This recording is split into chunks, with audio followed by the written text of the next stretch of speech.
Hi friends, welcome to Digital Academy. जैसा कि आप लोगों को पता है कि हमारे मैथ की सीरीज चल रही है जिसका पेपर अपने 30 जून को होने वाला है और आज हम बात करते हैं आगे के प्रश्न की। और हमने पहले 15 प्रश्नों के बारे में बात कर ली है जो पार्ट ए और पार्ट बी के हैं। उनको आप देखना चाहते हो तो आई बटन पे लिंक आ रहा है, आप वहाँ पे क्लिक करके पिछले वीडियो देख सकते हैं आराम से, कोई दिक्कत नहीं होगी। और हमसे जुड़ने के लिए चैनल को सब्सक्राइब कीजिए और नीचे डिस्क्रिप्शन में टेलीग्राम का लिंक दिया हुआ है, आप टेलीग्राम चैनल से भी जुड़ सकते हैं। आज हम बात करते हैं पार्ट सी की जो हमारे 30 नंबर का है। पार्ट सी 30 नंबर का है जिसमें प्रत्येक पर्सन आता है, जो हर एक पर्सन होता है 3 नंबर का होता है और 3 नंबर के 10 पर्सन आते हैं। 3 नंबर के कितने पर्सन आते हैं? 10। 3 नंबर के कितने पर्सन आएंगे? 10। बात करते हैं अपन क्वेश्चन नंबर 16 की, जो अपने प्रश्नावली नंबर 3 से आएगा। प्रश्नावली 3 से आएगा, किस हिसाब का आएगा? ये बहुपद से रिलेटेड आएगा। या तो आपको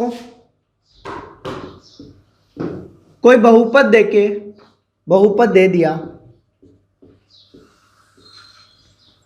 बहुपद दे दिया और शून्यांक पूछ लिया। शून्यांक पूछ के आपको बोल दे कि सत्यता की जांच कीजिए, यह हो सकता है। या फिर आपको शून्यांकों का योग देके बहुपद बनाना पूछ ले, या फिर शून्यांकों का योग व गुणनफल देके आपको बहुपद पूछ ले कि ये कैसे होगा कैसे नहीं होगा। या फिर आपको कोई भी समीकरण देके समीकरण दे दिया, उसके शून्यांक पूछ सकता है। बहुपद है, उसके 2 शून्यांक दे दिए और शेष पूछ सकता है। 2 या 1 कोई भी शून्यांक दे सकता है और बाकी के शून्यांक पूछ सकते हैं। ये बहुत कम चांसेस है क्योंकि 3 नंबर के क्वेश्चन में इतना बड़ा नहीं दे सकते, 3 नंबर का ही है, तो उसके हिसाब से ये 2 मोस्ट इंपॉर्टेंट है। फिर भी आप लोगों की इसकी अपन तैयारी करेंगे क्योंकि फालतू में रिस्क नहीं ले सकते। 3 नंबर बहुत होते हैं अपने, 3 नंबर ऑल ओवर अपने देखें तो पूरे सब्जेक्टों को मिला के 0.5% होता है। पूरे यदि अपन ऑल ओवर अपने परसेंटेज देखें, सब सारे परसेंटों का इतना परसेंट होता है, तो अपन ऐसे फालतू में रिस्क नहीं ले सकते। अब बात करते हैं इससे कि कैसे आ सकते हैं, इस प्रकार से आ सकते हैं। आज हम लोग इसके बारे में पढ़ेंगे कि इसके बारे में कैसे आ सकता है, बाकी के अगले वीडियो में पढ़ेंगे। तो इसमें मान लो कि आपको दे दें कि शून्यांकों का गुणनफल, शून्यांकों का योग व गुणनफल क्रमशः 12 व 8 हो। कोई भी जरूरी नहीं है 12 व 8 हो, 2 और 4 भी हो सकता है।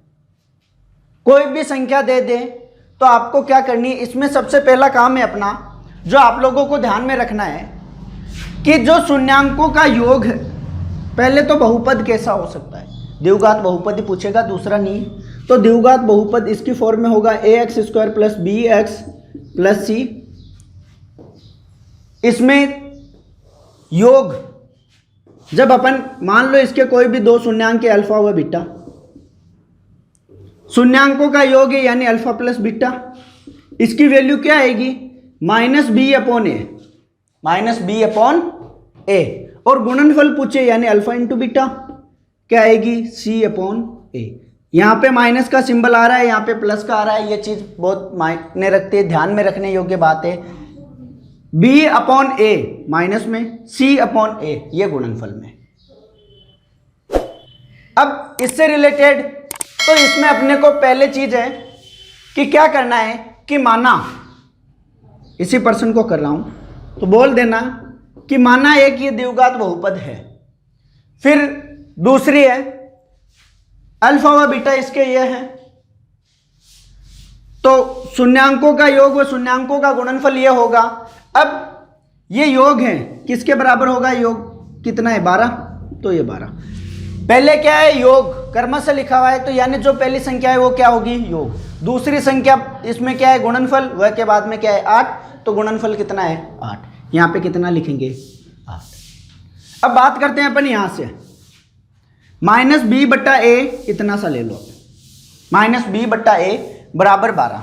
तो माइनस के बी बराबर ए है, भाग में पक्षांतरण करते हैं, किसमें हो जाएगा, गुणा में। तो b बराबर कितना हो जाएगा, माइनस के 12 ए।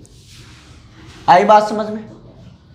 फिर इसकी बात करते हैं, इसमें भी ये इतना सा पार्ट लेते हैं अपन, a है, किसमें, भाग में पक्षांतरण करते हैं, किसमें हो जाएगा, गुणा में। c बराबर 8 है। इसे समीकरण 1, 2 और 3 रख दिए। इससे आगे अपने को करना है कि माना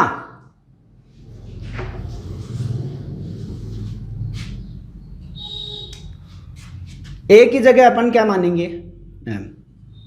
एम के जो भी आपकी इच्छा है, कोई भी एक कोफिशिएंट मान लीजिए, अचर संख्या है, ठीक है। तो एम माना, अब माना ए बराबर एम, तो बी की वैल्यू और सी की वैल्यू क्या होगी, इक्वेशन नंबर 4। तो समीकरण 2 व 3 में रखने पर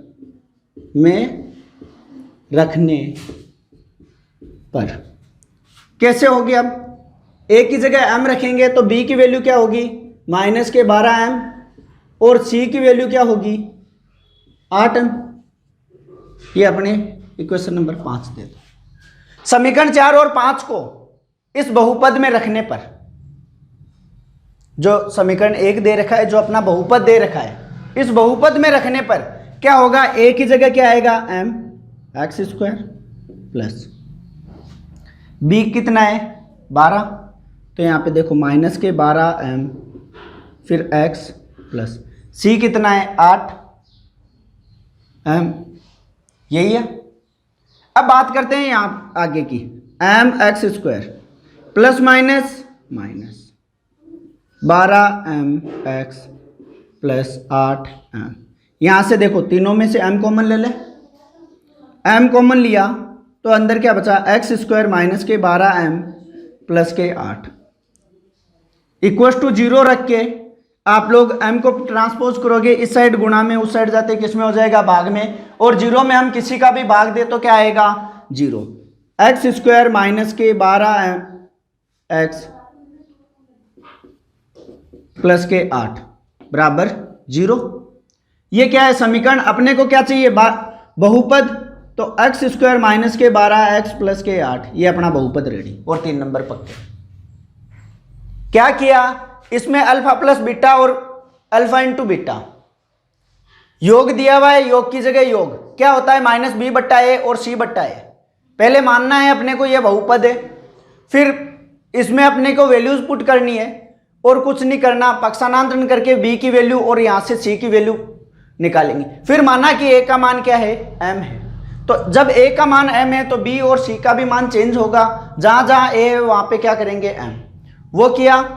तो फिर इसको इस बहुपद में रखा अपन ने, जो भी ये दोनों मान है a b c के मान, इनको अपन ने क्या किया, बहुपद में किया रखा। तो बहुपद में रखने के बाद में अपने पास में ये वैल्यू आई, इनमें से अपने किसको कॉमन लिया, m को, और बराबर क्या कर दिया 0 कर दिया।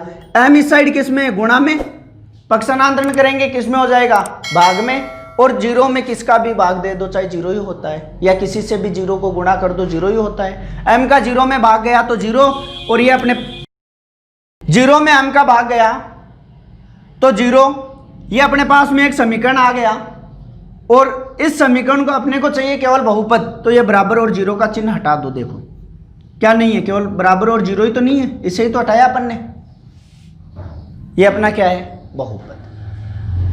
बाकी 2 विधियां हैं। और अब आपको कैसे पूछ सकता है, ये पूछ लिया, अब पूछ ले कि इनके शून्यांक ज्ञात करो, तो वो कैसे हो सकते हैं वो भी अभी बताते हैं।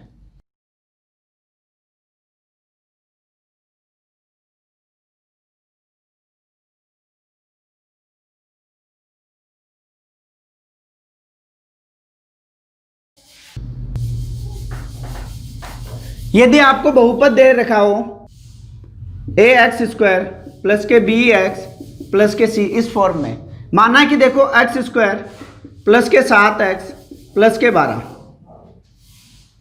कुछ इस हिसाब से दे रखा है, तो इसमें क्या करना है, a को c से गुणा करना है। यानी इसका यहाँ पे क्या है, a की वैल्यू क्या है, एक, x² का x² है, कोई भी संख्या नहीं है तो उसका क्या होगा, 1, और c की जगह क्या है 12, तो 1 गुणा 12 कितने होते हैं 12। अब 12 के ऐसे टुकड़े करो कि जोड़े या घटाए तो 7 आए, जोड़े या घटाए तो क्या है 7, और गुणा करने पे 12 है। तो देखो 2 गुणा 6, 1 और 12 को जोड़े तो 13, घटाए तो 11, 2 और 6 जोड़े तो 8, घटाए तो 4, 3 गुणा 4 जोड़े तो 7, घटाए तो 1, जोड़ने पे कितने आ रहे हैं 7, अपने को कितने चाहिए, यानी जो अपना ये फॉर्मूला है बेस्ट रहेगा। x² प्लस 7 की जगह क्या लिखोगे 4 प्लस 3, केवल इतना कर लो, क्योंकि कई बार माइनस करना है तो भी आप यहीं पे माइनस कर दो, यहाँ पे बार माइनस का चिन्ह है वो बाद की बात है, केवल आप इतना सा कर लो प्लस के 12। डायरेक्ट करते हो बहुत अच्छी बात है, लेकिन फिर भी कई बार कंफ्यूजन होता है तो इस तरीके से कर लिया करो। अब देखो x² प्लस x को अंदर गुणा करो तो 4x प्लस के 3x, ये आएंगे प्लस के 12। अब इस प्लस को अंदर मल्टीप्लाई कर लो, ये इसलिए बता रहा हूं ताकि जो यहाँ पे माइनस का चिन्ह हो और किसी को घटाने पे ये संख्या प्राप्त हो रही है तो उसके लिए भी ये लाभदायक है। x² प्लस प्लस प्लस के 4x प्लस के 3x प्लस के 12। आप चाहो तो डायरेक्ट ये भी लिख सकते हो, ये 2 स्टेप गायब कर सकते हो। यदि आपको सही से समझ में आ रहा है तो डायरेक्ट ये भी कर सकते हो, लेकिन यदि आपको थोड़ा सा किंतु परंतु हो तो ये कर लेना, एक लाइन ज्यादा होगी कोई दिक्कत नहीं होगा। अब बात करते हैं अपन, इसमें से x कॉमन, इनमें से इसमें से क्या कॉमन आ रहा है x² और x² में से x कॉमन लिया, क्या बचा x, यहां भी प्लस यहां भी प्लस, तो प्लस प्लस प्लस। 4x में से x कॉमन ले लिया तो क्या बचा 4, आगे सिंबल किसका है प्लस। 3x और 12 इनमें से क्या कॉमन ले, x इसमें नहीं है, इसमें से अपन क्या कॉमन ले 3, 3x में से 3 कॉमन लिए तो क्या बचे x प्लस प्लस, यहां भी प्लस। 3 का भाग 12 में देंगे कितनी बार जाएगा 4 बार, x plus 4 x plus 4 same आ रहे। अब करेंगे x प्लस 3 और x प्लस 4, यानी जो ब्रैकेट वाली संख्या है उनको एक बार लिखो और इनको भी एक कोष्टक में लिख दिया, ये आई। फिर आगे देखते हैं अपन, इनके शून्यांक ज्ञात करने हैं, तो अब इसको x प्लस 3 बराबर 0 कर दो, तो x बराबर क्या हो जाएगा, प्लस के 3 उस साइड जाते किसके हो जाएंगे माइनस के, और x प्लस 4 बराबर 0, x प्लस के 4 है उस साइड जाते किसके हो जाएंगे माइनस के। एक शून्यांक क्या है -3 और एक शून्यांक क्या है -4। अब इसकी सत्यता की जांच करनी है कि क्या यह सही है, तो देखो अल्फा प्लस बीटा यही चीज पढ़ी थी अपन ने, अल्फा की जगह क्या है -3 प्लस बीटा की जगह क्या है -4, -3 प्लस माइनस माइनस -4, -3 -4 कितने होते हैं -7, योग यही है।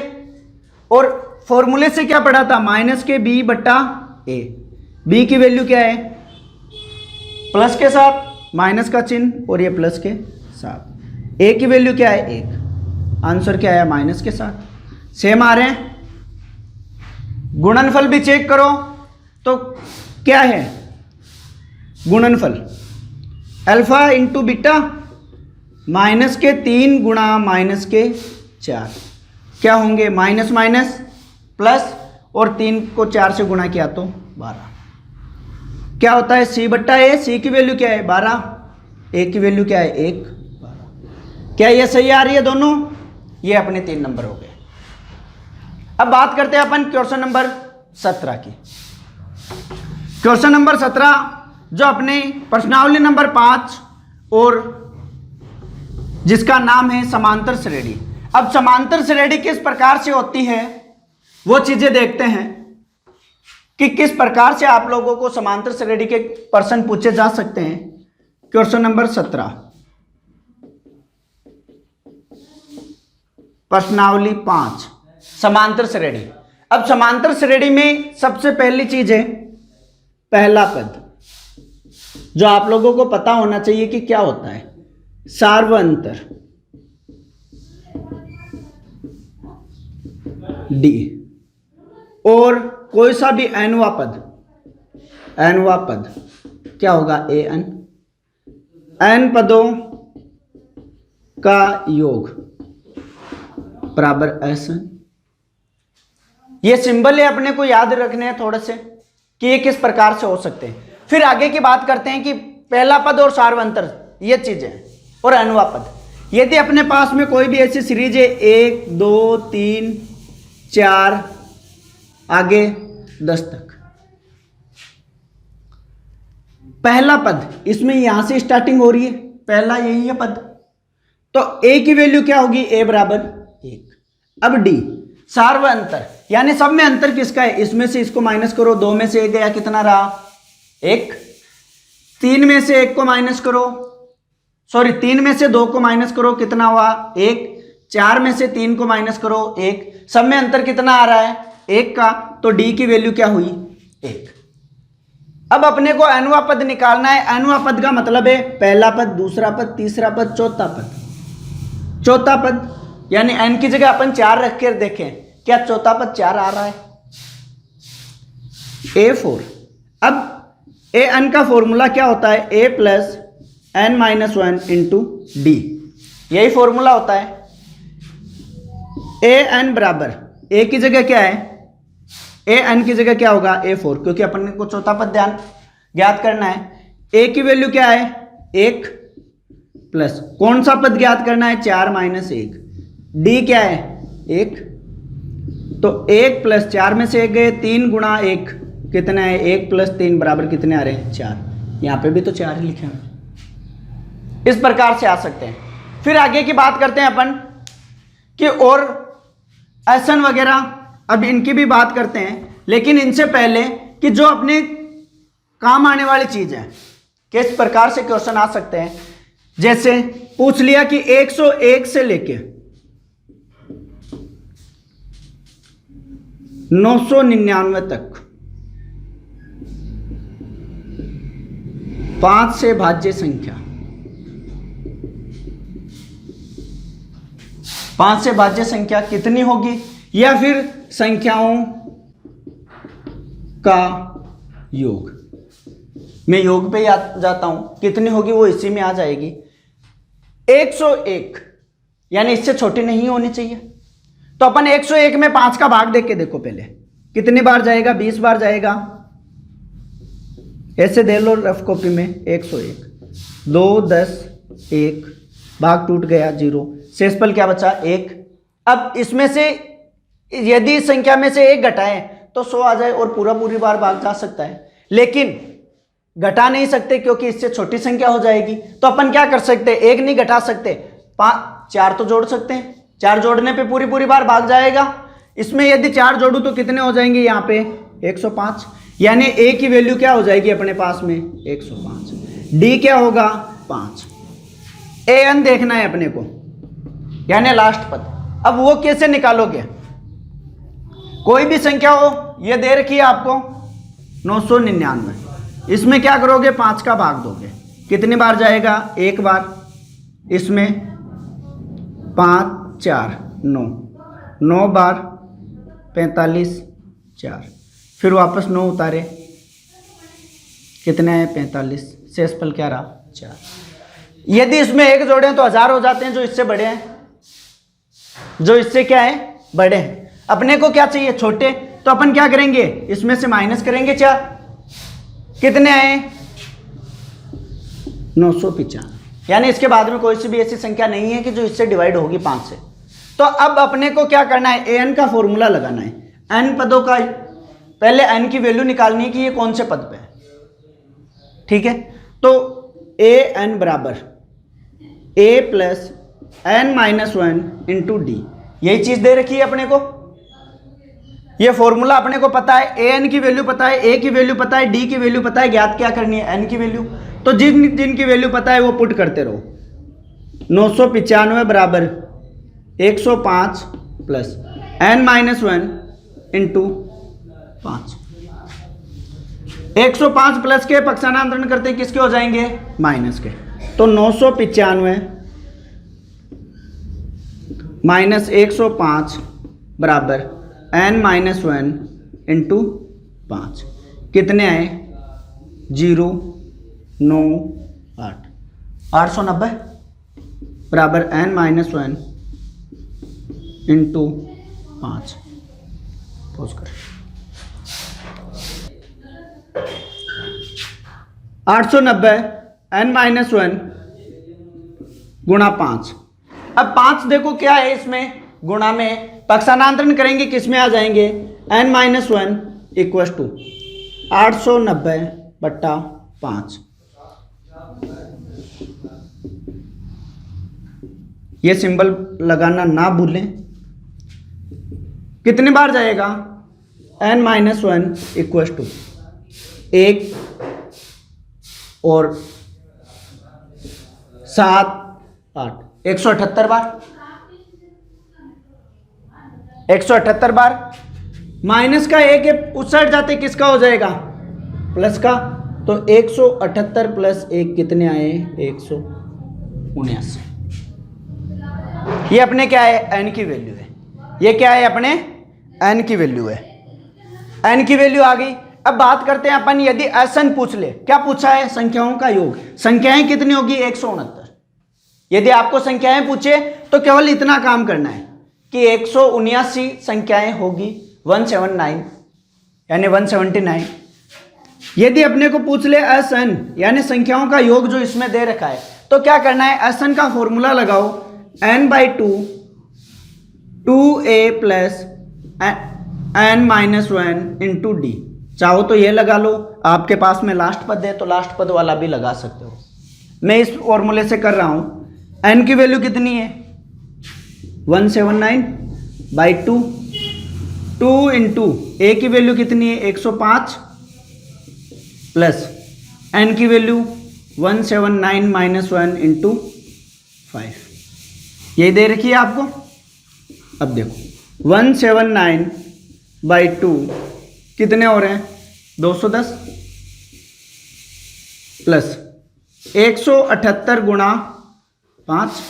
अब 178 को 5 से गुणा करना है तो कितना आएगा, 179 210 प्लस 5 को इससे किया तो 4 35 और 4 39 के 9 असल के 3 और 8 890। वापस जो अपने यहाँ पे आए थे 178 आए थे, 890 में 5 का भाग देने पे चाहो तो यहाँ से डायरेक्ट, लेकिन फिर भी एक बार गुणा करके देख लेना। अब इनको जोड़ो, कितने हो रहे हैं ये, 1100।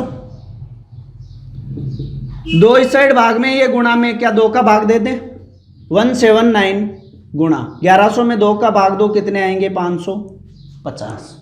550 को अब क्या करेंगे, 179 से गुणा करेंगे 179 से, कितने आ रहे हैं आप लोग आसानी से निकाल सकते हैं। ठीक है, बात करते हैं क्वेश्चन नंबर 18 की, जो अपने आता है प्रश्नावली 8 से। किससे प्रश्नावली 8 क्या है, ऊंचाई और दूरी से रिलेटेड है। किससे, ऊंचाई व दूरी।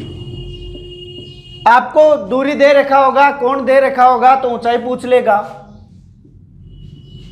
कहें तो पूरे की पूरी एक ट्रायंगल है, त्रिकोणमिति के पे है। क्वेश्चन किस प्रकार का आएगा कि यदि कोई एक बिल्डिंग है, यह बिल्डिंग है, इसकी परछाई इतने मीटर है, कोई भी मान लो 5 मीटर या 10 मीटर है, 10 मीटर है। सूर्य का उन्नयन कोण 30 डिग्री है, कितना है, 30 डिग्री। बिल्डिंग की लंबाई ज्ञात कीजिए। जो इसकी ऊंचाई है ये ज्ञात करो, ABC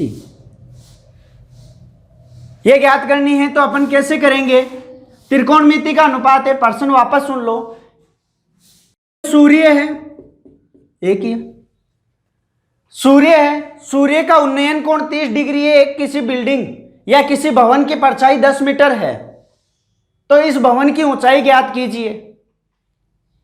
अपन ने एक भवन बना दिया, इसकी परछाई बना दी, ये सूर्य से आने वाली ये किरणें इस प्रकार से होगी, कितने डिग्री का कोण बना रही है, 30 डिग्री का।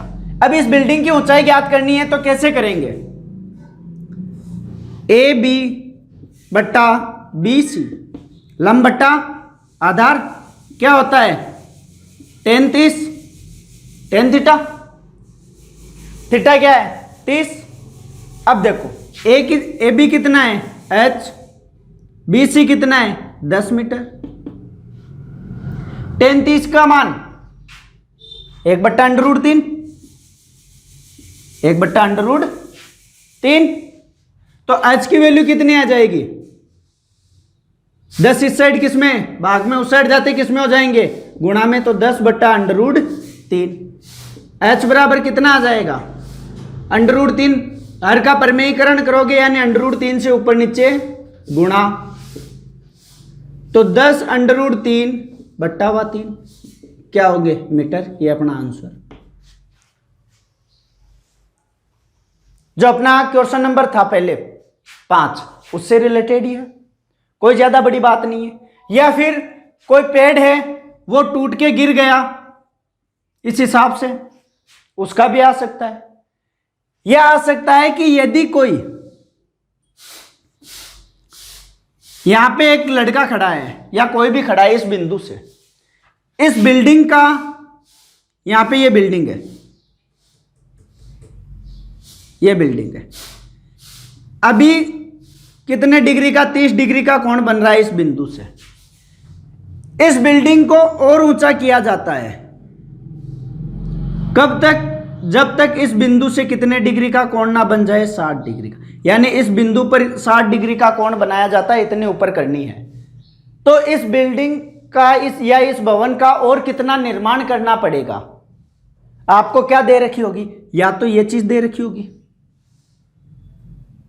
10 मीटर 5 मीटर जो भी, या फिर इसकी दूरी दे रखी होगी इन दोनों के बीच की, कितनी हो दे सकता है 10-20 जो भी है। इसमें क्या करना है, आपको 2 ट्राइंगल लेने पड़ेंगे। 2 ट्राइंगल, मान लो ये दूरी दे रखी है तो आप डायरेक्ट निकाल सकते हो।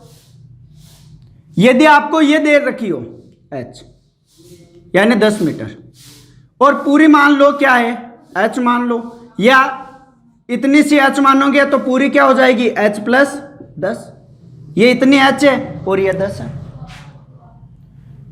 ट्राइंगल लेते हैं अपन ABC और D। पहले देखते हैं त्रिभुज ABC में, त्रिभुज ABC में क्या है, AC बट्टा AB, AC क्या है लंब, क्या होगा tan, कितने डिग्री का बन रहा है इस वाले को में 30 डिग्री का, तो क्या होगा tan 30। AC का मान क्या है 10, AB का मान क्या है पता नहीं, तो AB का AB बराबर इसका मान क्या है 1/√3। पक्षांतरण करके या वज्र गुणा करके करते हो तो क्या आता है, AB बराबर 10√3, यही वैल्यू आएगी। अब AB की वैल्यू है अपने पास में, तो क्या AD की निकाल सकते हैं, आसानी से निकाल सकते हैं। क्या लेंगे अपन, त्रिभुज, इस साइड देख लो, त्रिभुज ABD, तो AD अपॉन AB बराबर क्या हो जाएगा tan 60। AD कितना है h + 10, AB का मान क्या है 10√3, tan 60 का मान √3, 10√3 इस साइड किस में भाग में, उस साइड जाते किस में हो जाएंगे गुणा में, तो h + 10 बराबर 10√3 गुणा √3, और √3 को √3 से गुणा किया तो क्या हो गया 10 गुणा √3 को √3 से किया तो एच प्लस 10, 3 कितने आ रहे हैं 30, और ये एज इट इज प्लस के 10 हैं, उस साइड जाते किसके हो जाएंगे माइनस के। एच बराबर 30 माइनस 10 कितने आ रहे हैं 20 मीटर। यानी इस भवन को या इस बिल्डिंग को 20 मीटर और बनाएंगे तो यहीं पे क्या कितने डिग्री का कोण बनेगा 60 डिग्री का। इसी प्रकार से और अपन आगे की चर्चा नेक्स्ट वीडियो में करेंगे जो कि अपना कल अपलोड होने वाला है। चैनल से जुड़े रहिए, जुड़े रहने के लिए सब्सक्राइब का बटन दबाइए और बेल आइकन पे क्लिक कीजिए ताकि आपको हमारी लेटेस्ट नोटिफिकेशन मिलती रहे, और अपने फ्रेंड्स के साथ में भी वीडियो को शेयर कीजिए।